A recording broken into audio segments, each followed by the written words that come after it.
everyone, my name is Rosa Nator and I am going to report all about learning activities.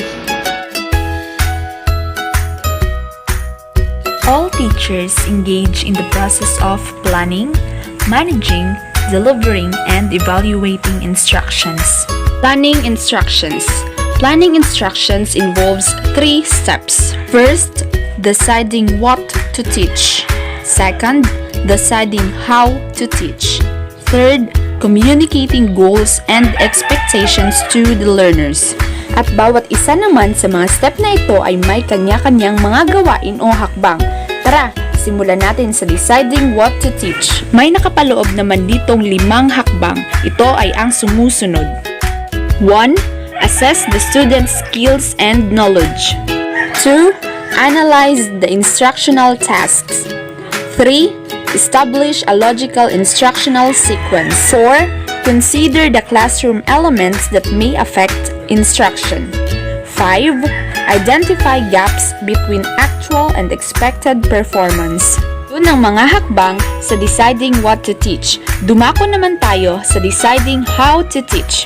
4 na hakbang na nakapaloob dito. Ito ay ang sumusunod. 1. Set instructional goals. 2. Select instructional methods and materials. 3. Pace instruction appropriately. 4. Monitor performance and replan instruction. At ang panghuli, communicating goals and expectations to the learners. May 3 hakbang naman na nakapaloob dito. 1. Involve the students in learning. 2. State expectations. 3. Maintain high standards. And that's all for learning activities. We'll proceed to the next reporter. Thank you and God bless. Good day. I am Rika Mia Ibada. Please allow me to report the Activate Activity 1. How do you plan for instruction? Describe to your colleague the process you do. So there are 3 steps of instructional planning domain, which are deciding what to teach, deciding how to teach, and last, communicating goals and expectation on the learners.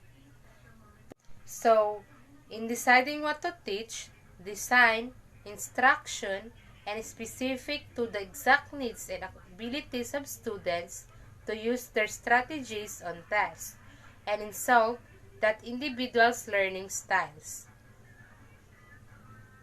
And then, deciding how to teach, connect the learner, help the learner learn how to apply knowledge to a new context, integrate teaching strategy with the learning process. And last, communicating goals and expectation on the learner. Pose expectation around the room. I am Shanami M. Bahal. My topic is Analyze. Activity B1.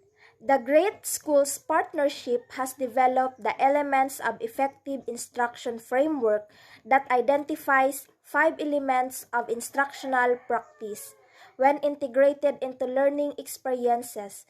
These elements promote students' engagement and academic achievement. The 5 elements of effective instructions are learning environment, clear shared outcomes, varied content, materials and method of instructions, practice and feedback, and complex thinking and transfer. Learning environment. The learning environment supports all students to take risks, ask questions, and make and learn from mistakes. The physical space, routines and procedures, and development of positive relationship create a physically, socially, and emotionally safe environment. So the learning environment is a shared domain between students, teachers, families, and other partners. So positive and meaning relationship are the foundation of a productive learning culture. So the learning environment can be figured in different ways to befit the task at hand, and the student need to collaborate with each other throughout the learning process. Clear shared outcomes. The learning outcomes are shared and internalized by teachers and students.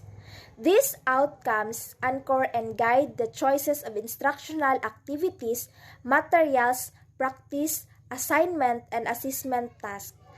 Outcomes are understood and used by students to set goals, guide learning, and prompt self-reflection. So everyone involved in the learning process must know where they are going and why the work matters. So the teacher and student need to be invested in learning process to achieve outcomes.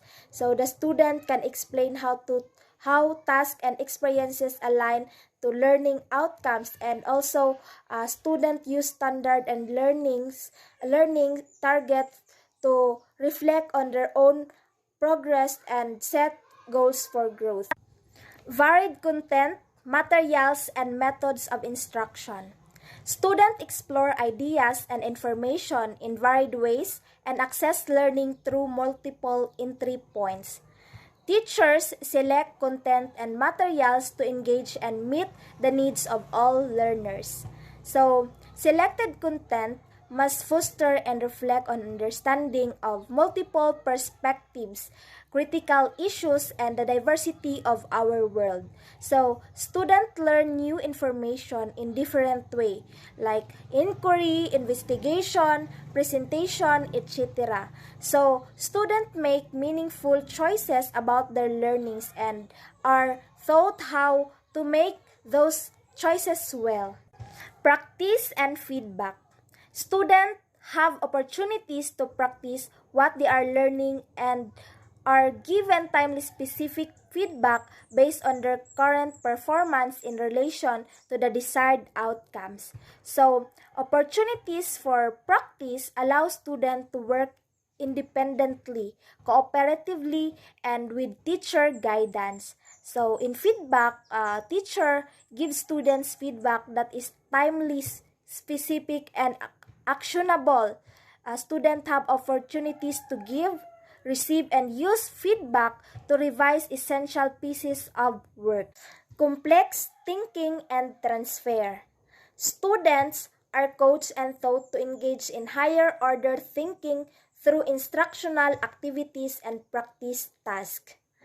Curriculum, instruction, and assessments are designed to prompt complex thinking, integration of concepts and ideas, and application of learned skills to new materials or novel situations. So every student is capable of complex thought and transfer of learning, and higher order thinking promotes students' engagements, and students engage in complex thinking throughout all stages of learning, from the introduction of new materials to the application of what has been learned. Good morning, ma'am. Good morning, classmate. My name is Ivy Rose R. Ampo, and I am the 5th presenter of Group 1.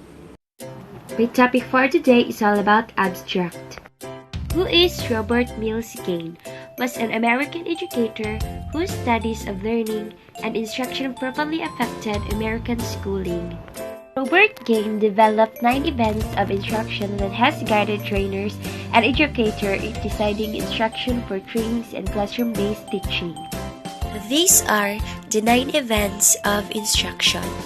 Gaining attention or reception. Start the learning experience by gaining the attention of your audience. So by gaining the attention of your students, pwede mong taasan konti ang iyong voice. You can also use gestures or either showing a short video on the topic. Second, informing learners of the objectives or expectancy. You must ensure that your student knows what they need to learn and that they understand why they're about to learn this new information. So dito is kailangan mong ipaintindi sa kanila kung ano ang dapat nilang matutunan by the end of your class or lesson. Tapos i-explain mo din sa kanila kung ano nga ba ang magiging benepisyo nito sa kanila. Stimulating recall of prior learning or retrieval. When your student learns something new, much the new information or topics they've learned in the past. So dito is kailangan mong i-review yung previous na lesson mo at i-connect mo ito sa bago mong lesson. And also, kailangan mo ring tanungin ang mga estudyante mo kung may any experience sila sa iyong topic. presenting the stimulus or selective perception, present the new information to the group in an effective manner. So, kailangan mo i-organize yung mga information mo in logical and easy to understand manner. And also, mas edible kung gumamit ka ng mga different media and styles gaya ng visual cues, verbal instruction, and active learning materials para mas maging effective ito. Providing learning guidance or semantic encoding. To help your students to learn and retain information, you must provide alternative approaches that illustrate the information that you're trying to convey. Example dito is case studies, graphic storytelling, analogies, and concept mapping. Eliciting performance or responding. At this stage, you need to ensure that your people can demonstrate their knowledge of what you've taught them. So dito, kung may bago kayo mga lesson, is pwede mo silang ipademonstrate like role-playing, acting, or those kinds of activities, or else ask a question so that they can show their knowledge. Providing feedback or reinforcement. After your student demonstrate their knowledge, provide feedback and reinforce any points as necessary. Dito is kailangan mo silang bigyan ng critique or any comments, either it is good or bad, para mas ma-improve pa sila. Tips on providing feedback. Be positive, be objective, use first-hand observation, believer-focused and concise feedback, and focus on areas the student can control. Assessing performance or retrieval. With this, your student should be able to complete a test or other measurement tool to show that they've learned. So you can give tests, short questionnaires, or even essays. Last, enhancing retention and transfer generalization. Give the learner resources that enhance retention and transfer of knowledge so that they are able to internalize the new knowledge and enhance his or her expertise. So for example, is having them summarize the content, having them generate examples, having them to create mind maps, and the last one is having them create outlines. And that would be my report. Thank you and God bless. Good morning, classmate. Good morning, teacher. I am Chanarea D. Abdul Fatah with the CN number 5382. What new insights did you learn from this lesson? The insights that I've learned from this lesson is that teachers really need to have a planning instructions in order for them to properly manage and deliver their ways of teaching to their students. They need to follow the steps of each instructional planning domain so that they will know what they are going to do in class. What is the importance of instructional planning? The importance of instructional planning is will help you to organize and on track while teaching. And having an instructional planning can be used as your instructional strategies, resources, and data during the planning process to address the diverse needs of students, thus allowing you to teach more and developing effective lesson. What is the importance of planning for elementary science? The importance of planning for elementary science education involves a lot of communication with other people and develop patience and perseverance in children. Finding answers to their countless why questions pushes children to research and form their own opinion instead of taking others for granted. As well as science is the systematic study of structures and behavior of the physical, social, and natural worlds through observation and experimentation.